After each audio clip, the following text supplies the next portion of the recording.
କ୍ରୋଧ ମଣିଷର ବଡ଼ ଶତ୍ରୁ।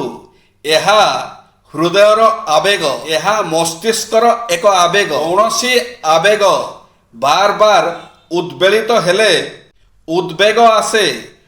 ମନର ଜଟିଳତା ଆମ କ୍ରୋଧିତ ସ୍ୱଭାବର ଲକ୍ଷଣ। କ୍ରୋଧ ଅସ୍ଥିରତା, କୁଣ୍ଠା, ଉଦ୍ବେଗ, ଅହଙ୍କାର, ଅସହିଷ୍ଣୁତାର ପରିଚାୟକ। ଏଣୁ କ୍ରୋଧିତ ହେବା ଆଗରୁ ଥରେ ଚିନ୍ତା କରିବା ଦରକାର, ମୁଁ ଠିକ୍ କହୁଛି ନା ଭୁଲ କହୁଛି।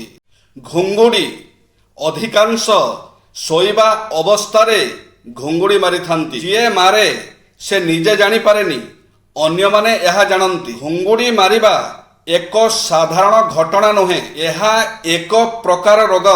ଏହାର ପ୍ରଭାବରେ ଅନ୍ୟମାନଙ୍କ ନିଦରେ ବ୍ୟାଘାତ ସୃଷ୍ଟି ହୁଏ, ବିରକ୍ତି ଭାବ ଆସେ, ଦିନରେ ଅପ୍ରାକୃତିକ ନିଦ ହୁଏ, ଆଳସ୍ୟ ଗ୍ରାସ କରେ, ମୁଣ୍ଡ ବିନ୍ଧେ, ବାରମ୍ବାର ନିଦ ଭାଙ୍ଗିଯାଏ, ପରିସ୍ରା ହୋଇଯାଏ, ଉଚ୍ଚ ରକ୍ତଚାପ ବଢ଼େ, ହୃଦଯନ୍ତ୍ର ପ୍ରଭାବିତ ହୁଏ। ମନୋବଳ ଦୃଢ଼ ଥିଲେ ବିଫଳତା କେବେ ବି ଜଣେ ବ୍ୟକ୍ତିକୁ ସ୍ପର୍ଶ କରିପାରେ ନାହିଁ। ଜୟ ଶ୍ରୀ ଜଗନ୍ନାଥ।